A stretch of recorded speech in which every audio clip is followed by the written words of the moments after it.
Hello and welcome to World Talks, where every word matters. I'm your host, Sasha Farbach. Now, after years of plummeting prices, Japan's economy is now grappling with the ripple effects of global inflationary forces. Investors are scrambling to reassess their bets on Japan, spurred by the prospect of a major policy shift being pondered by the Bank of Japan. Now, this newfound scenario is resulting in a wave of uncertainty in the economic landscape of the country. Now, to discuss it further, I'm going to be joined by Naoyuki Yoshino, who's a professor of economics, emeritus, Keio University, director of Financial Research Center. Joins me now. Welcome to DVP World. Thanks for joining us. Thank you very much for inviting me today. Pleasure. So, Professor, tell us a little bit about this new policy of Mr. Kishida. How is that going to impact the entirety of Japan's economy and financial situation? One of the weaknesses of Japanese financial market is many people go to banks to make deposits. Among financial assets about households, more than 55% of assets are accumulated in deposits rather than going to capital market.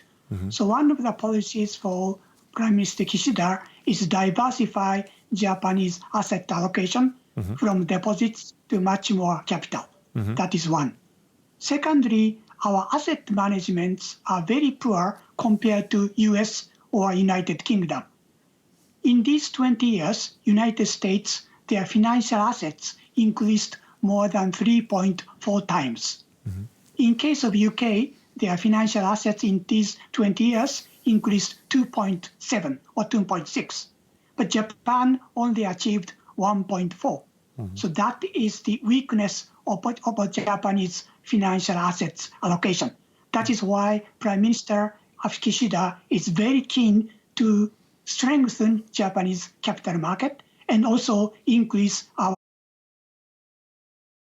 effectiveness of financial asset allocation. It's also interesting, Professor, because if we look at the larger scope of this, Japan has remained one of the top 3 economies in the world. Although, with rates, keeping, not really raising rates at all, a very unique situation for Japan. So what has finally happened here to change that policy? I remember some months ago, the first time a movement's historic changes of actually raising that rate. So what are the forces here? Is this just that the global economy is so intertwined, or what other forces have combined to make Japan finally change this long-standing policy? Yes, Japanese economy has been very slow growth compared to other countries. Biggest cause of those slow growth is aging population. Japan, more than 1/3 of our population is now over 65 years of age. And then Japan is one of the longest longevity in the world. So people retire at the age of 60 or 65, and they can live 90, 95. How could it possible to support those elderly people? And Japanese budget deficits are also increasing because social welfare spending is increasing because of aging population. However, accumulated assets of the elderly people are plenty.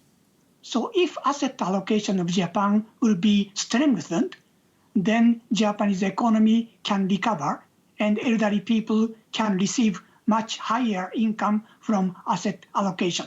So that is why Prime Minister Kishida is trying to increase the young and population and birth population and so on. So that is Prime Minister Kishida's goal.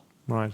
As you mentioned there, Professor, Japan does have a very aging population. I think if we look on the developing world, it's one of those nations that really struggles the most there.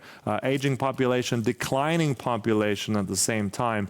So is this really going to be, is this enough medicine here? Or, I think the long-term goals here should be more on trying to fix that aging problem, trying to potentially, Japan has never been a country of immigration.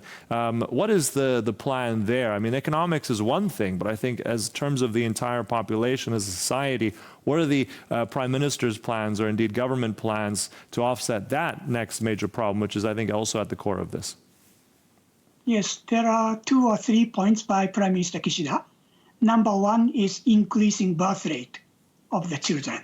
So they are going to provide strong transfer to the third child so that they can increase the number of children. That is one policy.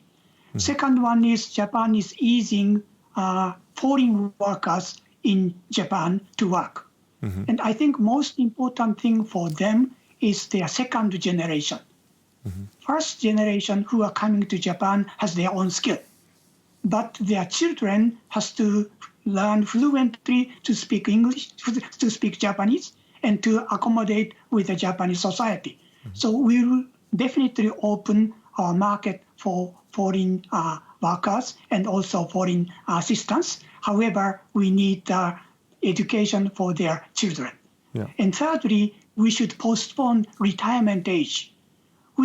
I said, retire 60 or 65. Then people live 20 or 25 years more, which is not possible to support by Japanese taxpayers.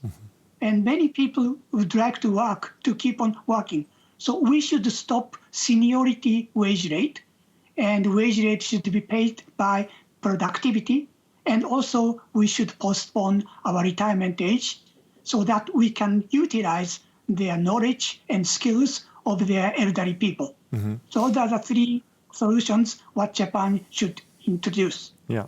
It's interesting you mentioned that because at the same time, in other countries in the West, we're trying to also grapple with aging populations. But looking at the retirement age, as you said, that is one of the policies here that could be altered. That has not been proven popular if we look in many European states where certain countries, and namely in France, where just a matter of 2 years has already caused a lot of internal social strife and riots. So, I mean, tell us a little bit about the perception in Japan. Are most Japanese people willing to take that measure to work longer, to have retirement be extended? Is that something that general society would accept? Yes, Japanese culture is very different from Western culture. There's a survey by Japanese elderly people. Then 2/3 of the Japanese elderly people would like to keep on working and contributing to the society. So that is very different from other Western nations. So we have a skill and also their background, and they would like to contribute to the society rather than relying on social welfare and pensions. So that is a Japanese culture. Indeed. Also, let's look at Prime Minister Kishida for a moment as well, because if we look at some polls that we've been looking at and following, he is not very popular, a declining popularity with the Prime Minister. Is this something that he's doing to offset that, or will this make him ultimately more unpopular? Or is he reacting only because of these polls? What's your view on that?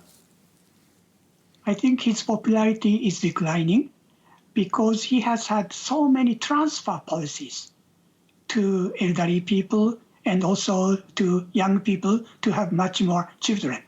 However, Japan's budget deficits is one of the largest among all the countries.